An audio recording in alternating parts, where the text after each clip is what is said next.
In this lesson, we're going to work on our box pleats. I have a standard box pleat and an inverted box pleat, and so we need to cut two of these out of this pattern. So I have the pattern already. I've notched all of the notches for the pleats, so all I need to do is mark this on the fabric and cut it out.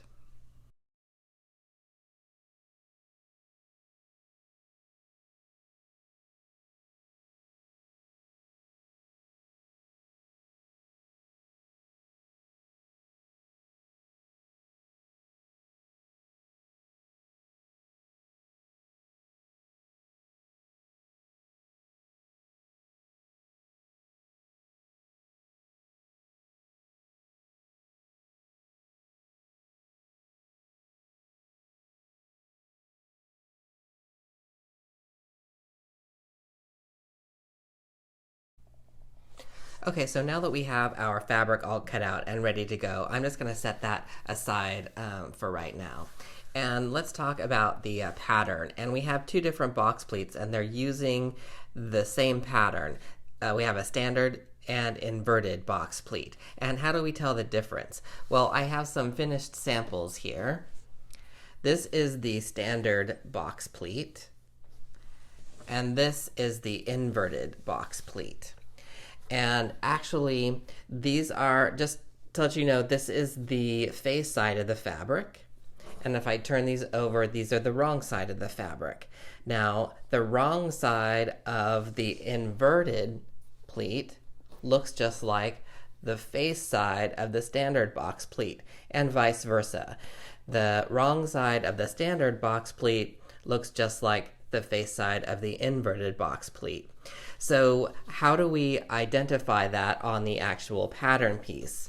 So on this pattern piece, I don't have any markings for the way it needs to be, because in the industry, if you say a standard box pleat or just simply box pleat, they know that the pleats here are on the outside of the garment. If you say inverted box pleat, then they automatically know that the pleats go on the inside or the wrong side of the fabric.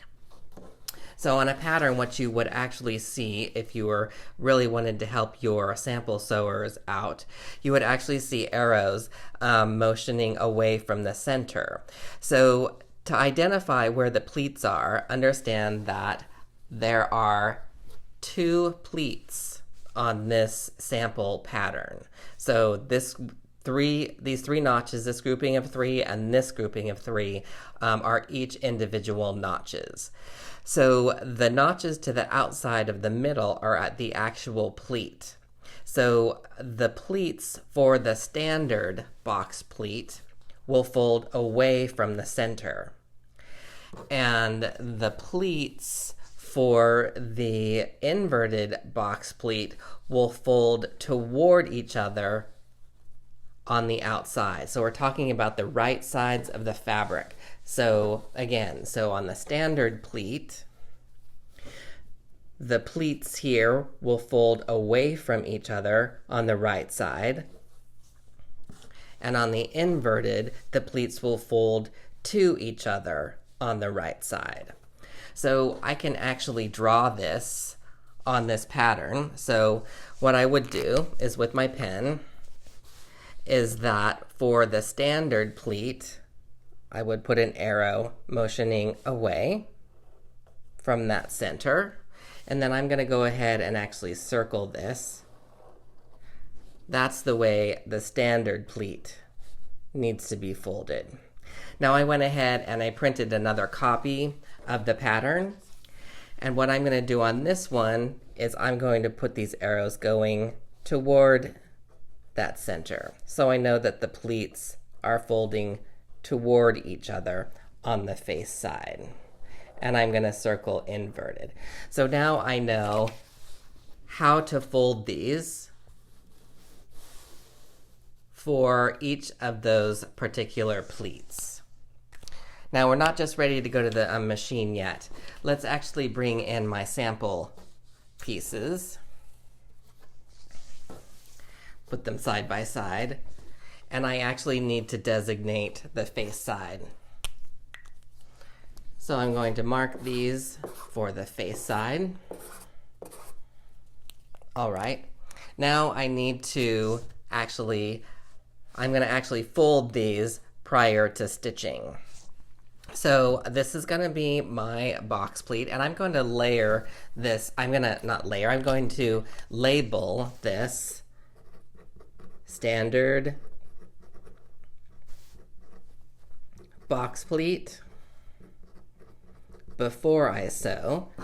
And then this one I'm going to label inverted.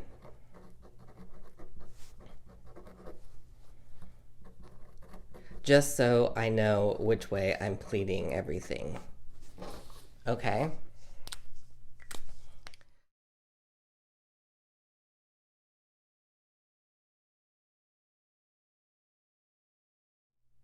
Okay, so we're just going to get these folded and kind of pinned in place so that when we take them to the machine, we will have a clear guide of how they're going to be sewn. So remember, on the outside, the pleats go away from each other. So let's just bring this sample in really quick, right? And so if you can see, I've got the notches, right? This is the outside notch, and this is the middle notch. And so what I need to do is I need to take this notch, which is the pleat, and I'm going to fold it to that notch and then fold that pleat away from the center. Right? And then we can actually just kind of help the fabric here get folded more accurately. And I'm going to put a pin there.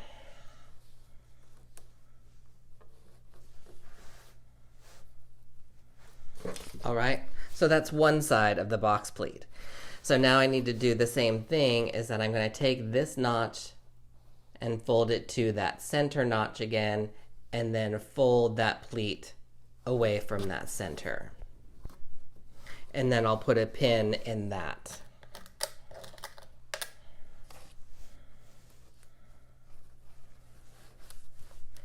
Right? So there is my box pleat. So let me flip this over really quick. When we actually are sewing, we want to make sure that these two match up exactly together, that those folds underneath match each other exactly. So we'll have to actually take great care when we actually sew this in the machine, that the machine feed dogs don't grab that. So in the machine, we'll have it like this, but I'm going to just kind of finger press that down a little bit. And I'm going to fold this other one. Let me grab a couple pins here. Again, I'm going to take this pleat notch and fold it to the center underneath. And then on top, I'm pushing that pleat away from the center. And then I'm going to pin it. I'm going to do the same thing with the other side. This pleat notch, fold to the center, and I'm pushing that fabric, that pleat away from the center, and then I will pin this in place. And that will just keep everything in place while I'm actually at the machine. Okay, so we're ready to sew down our standard box pleat. I'm going to sew at a 1/2 inch seam allowance using our regular stitch length.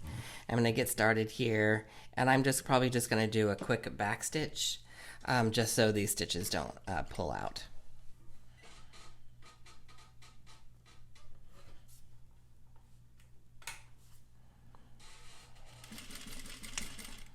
Okay, so now I don't want to sew over the pins, so I'm actually just going to remove that first one, and I'm going to kind of hold things. You hold things here like with your finger on this side. Make sure you get started in that pleat, and then I'm going to, once I'm on top of that pleat, I'm going to put my needle down, just double check that I've got everything under here looking okay, and I'll pull that pin out. As I mentioned before, we don't want to separate in the center.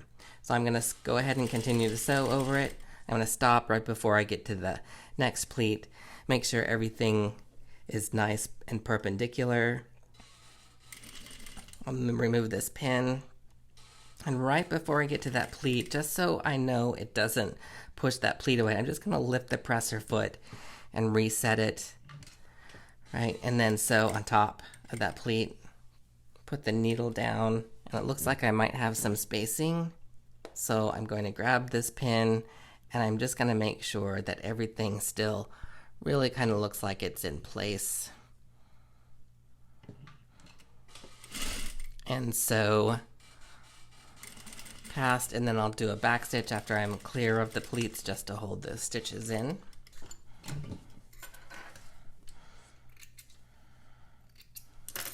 Okay, and there are our box pleats. We'll have a look at these. We'll give these a press, one quick press, and then we'll look at this in assessment.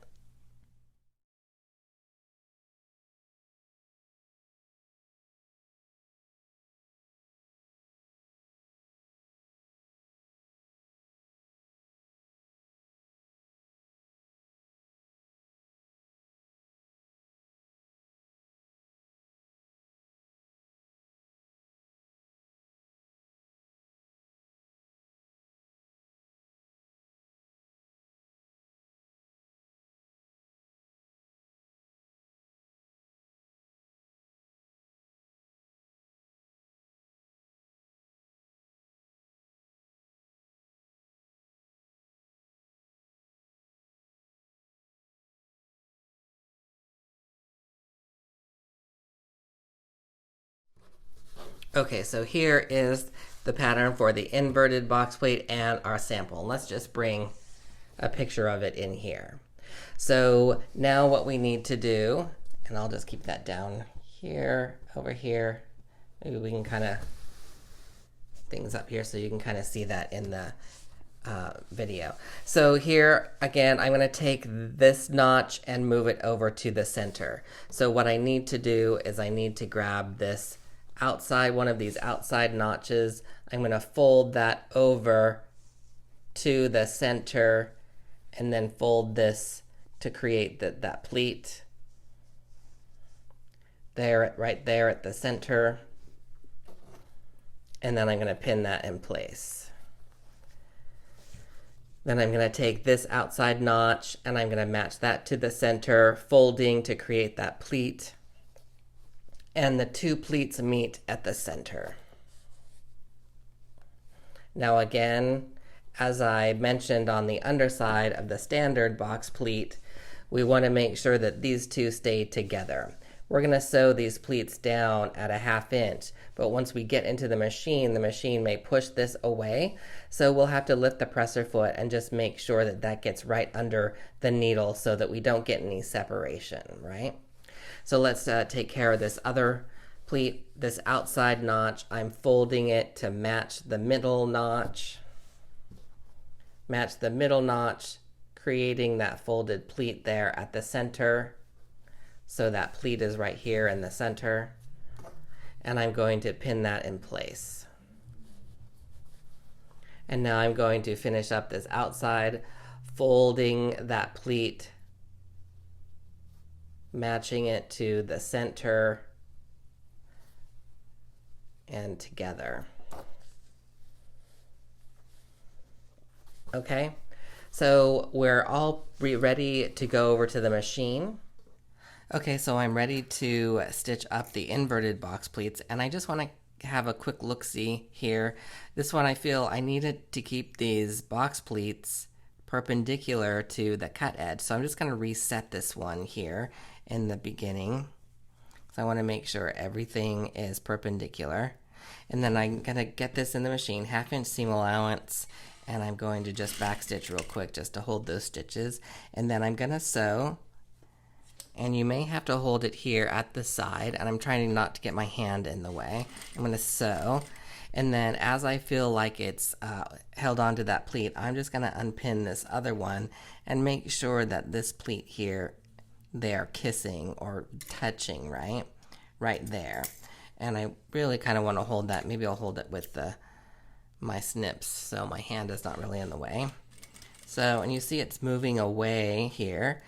The way to keep it together is I'm going to put that needle down into the pleat. I'll lift the presser foot and just kind of nudge that pleat, kissing the other pleat right next to it, and then I'll sew. And then I'm coming up to the next one, 1/2 inch. I'm going to take this pin out. I'm going to make sure that everything looks perpendicular. I'll sew up to the next pleat. I'm inside that pleat now. I'm going to pull this other pin out And like I did before, I'm going to hold on to these pleats here on the outside. And I'm going to stop there. It looks like it was moved away a little bit, so I'm just going to move that back into place. And I will stitch across, and I'm clear of the pleats, and so I'm going to back stitch. And now I can take the sewing out. I can take these out, clip off my extra threads. Those look pretty good for right now. We're going to give this a quick press, and then we'll talk about this in assessment.